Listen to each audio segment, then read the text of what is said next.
Yo les gaguettes et les gags, c'est ton Nakama Winnie en chakra et en vibranium. Et aujourd'hui, petite gag lecture. Et oui, je vais vous parler de mes dernières lectures au programme. 4 œuvres, dont 3 mangas et 1 comics. On va commencer avec We Never Learn, édité chez Kazé, Freaks Café, édité chez Akata, Made in Heaven, édité également chez Akata. Et enfin, pour terminer, on va parler du comics The Boys, édité chez Panini Comics. C'est parti.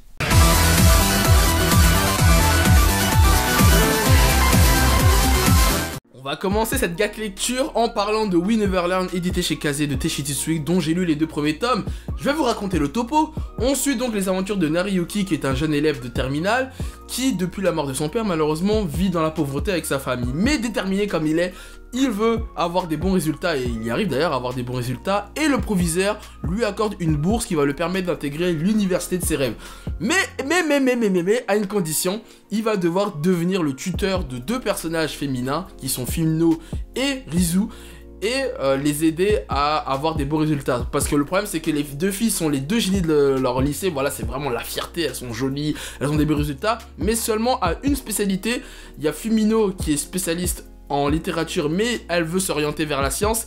Et Rizu, c'est l'inverse, elle est forte en sciences, mais elle veut se reconvertir dans la littérature. Donc, qu'est-ce que j'en pensais de cette histoire? Moi, j'aime bien le speech de base, voilà, le mec un peu... C'est pas un raté, c'est vraiment un mec déterminé qui se bat, voilà, pour aider sa famille, avoir des bons résultats et qui se laisse pas marcher sur le pied par des génies.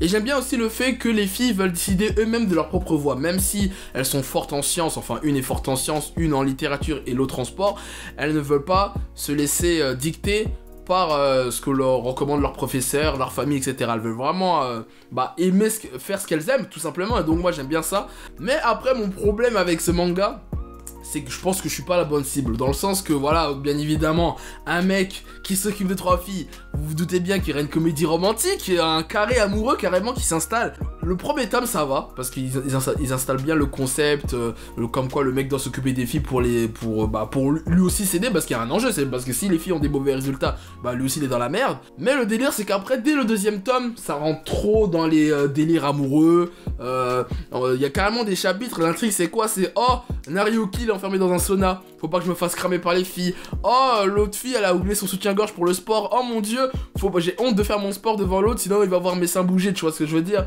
C'est trop, c'est trop mignon, tu vois, c'est trop adolescent, tu vois, pour moi en fait, ça le problème. Moi je veux des bails.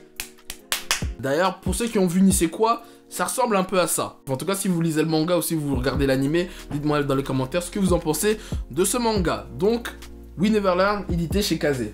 Ensuite, on va parler de Made in Heaven, édité chez Akata dans le label What the Fuck de Amoshimaki. Alors ça, je sais même pas comment vous faire le speech tellement le bail il est What the Fuck. Alors, pour vous résumer, on suit donc les aventures d'un mangaka qui s'appelle Hatsuru Nogi. Voilà, c'est un mangaka lambda qui est édité dans le Weekly Shonen Jump, sauf que sa particularité, c'est qu'il est vierge. Le mec est puceau, mais il affirme qu'il peut quand même créer des scènes un peu coquines, sexuelles ou du fan service quoi. Parce qu'en fait le délire c'est que pendant la création de ce manga, son éditeur va lui faire comprendre que le mec il en gros il sait pas dessiner des scènes d'amour, des relations entre une femme et un homme, ou autre d'ailleurs, parce que vous allez comprendre quand je vais finir mon speech. Et donc pour l'aider à faire des scènes réalistes, il va s'associer à une assistante qui a une forte poitrine. Sauf que ce qui est intéressant dans ce manga, c'est qu'en fait le manga que Hatsuru Nogi est en train de dessiner fait parallèle à une vie antérieure où le personnage, il y a quelques années, même des siècles, était moine. Et en fait, ce qui est intéressant dans ce manga, c'est que tu sens un parallélisme entre ce manga et sa vie actuelle. Par exemple, dans le manga, le personnage principal qui est représenté par le mangaka va être associé à un ami gay qui dans la vraie vie a aussi un ami gay. Il va rencontrer dans son manga, le personnage principal va rencontrer une fille qui est à peu près similaire à la mangaka. Enfin c'est vraiment un truc what the fuck. Ce manga est incroyable. Franchement, j'ai lu, j'ai dit waouh. Rien que le speech, j'ai même pas besoin d'aller trop dans les détails, mais rien que le speech, ça devrait te motiver à lire le bail. Ensuite, on va parler d'un manga édité également chez Akata dans le label What the Fuck, Freaks Café de Mecha Aresaki. Alors le speech de ce manga qui est complètement aussi what the fuck, mais dans le mauvais sens du terme pour moi. Ensuite donc le personnage de Hiro Chinichi qui est le gérant d'un café Statiste, voilà, qui a une particularité assez what the fuck, on va le dire, c'est qu'en fait, tous les clients qui vont dans ce café ont une paraphilie. Une paraphilie, pour ceux qui ne connaissent pas, c'est des tendances sexuelles assez cheloues. Et en fait, à chaque fois, donc il y a des clients qui viennent le voir, ils se confessent à lui, etc. Par exemple, sans trop spoiler, voilà, dès les premiers chapitres, par exemple, il y a un mec qui, lui, son délire, il aime le sang des règles. Une autre personne, il préfère avoir des relations sexuelles avec une femme qui est enceinte. Il y a une meuf qui va venir le voir, oh, j'aime bien les mecs masochistes. Enfin, voilà, vraiment des délires de ouf. Des délires sales. Dans certains moments du manga, t'as quand même des petits liens avec le héros principal, parce que lui aussi, tu sens qu'il est un peu louche quand même. Mais voilà. En gros, c'est ça. Qu'est-ce que j'en ai pensé? Je peux vous dire que j'ai pas... En fait, la lecture a été très difficile pour moi. Parce que je suis un gros fragile. Concrètement, j'accroche pas au manga. C'est pas qu'il est nul, hein. Le concept est intéressant, tu vois. Parler de ce genre de choses, c'est assez tabou. Mais là, le mangaka ou la mangaka, je sais pas si c'est une fille ou un gars, voilà, parle de certaines choses taboues de la société dans ce manga. Donc ça peut être cool, mais franchement, j'étais grave gêné, hein. Je me sentais pas très bien. Donc franchement, si vous voulez voir des bails sombres, des bails sales, je vous recommande. Mais si vous êtes un fragile comme moi, passez votre chemin. Franchement, j'ai eu du mal, hein. Déjà, j'ai lu les 15 premières pages. Ah, j'ai arrêté. J'ai fait poula. Ah, j'ai eu du mal de ouf. Freeze Café, c'était pas trop mon délire. Et enfin, pour finir, je vais vous parler de The Boys, le comics The Boys de chez Panini Comics. Alors, pour ceux qui ne le savent pas, ou peut-être qu'il y en a qui le savent, il y a une série The Boys qui est sortie cette année chez Amazon, qui est pour moi la meilleure série de cette année d'ailleurs, c'est mon gros coup de cœur. Donc, je suis tombé sur le comics là, je me suis dit que j'allais le lire. Et en gros, pour ceux qui ne connaissent pas, en fait, The Boys, c'est un univers où il y a des héros, des super-héros, mais en fait, les super-héros, c'est vraiment des salopards, quoi. C'est pas les Avengers ou la Ligue des Justiciers, quoi.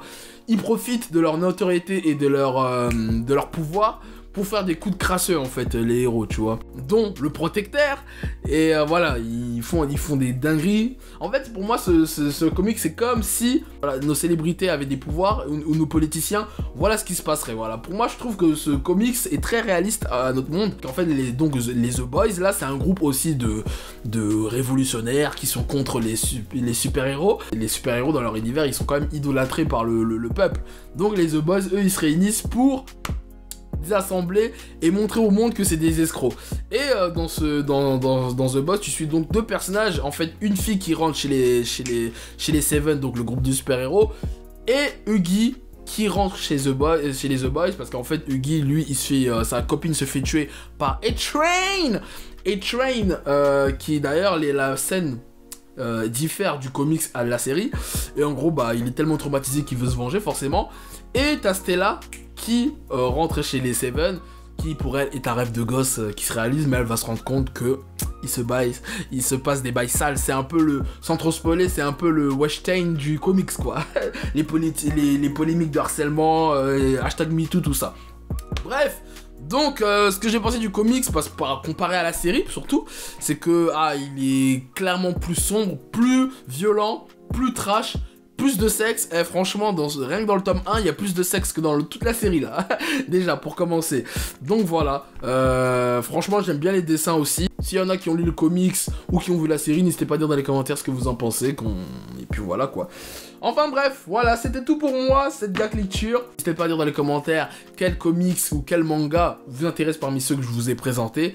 Et sur ce, on se dit au plaisir. Oi, avant de partir, n'oublie pas de liker la vidéo, de la partager et surtout de t'abonner si ce n'est pas déjà fait. Et n'oublie pas d'aller nous soutenir sur Utip et Tipeee si tu apprécies notre travail. Merci d'avance.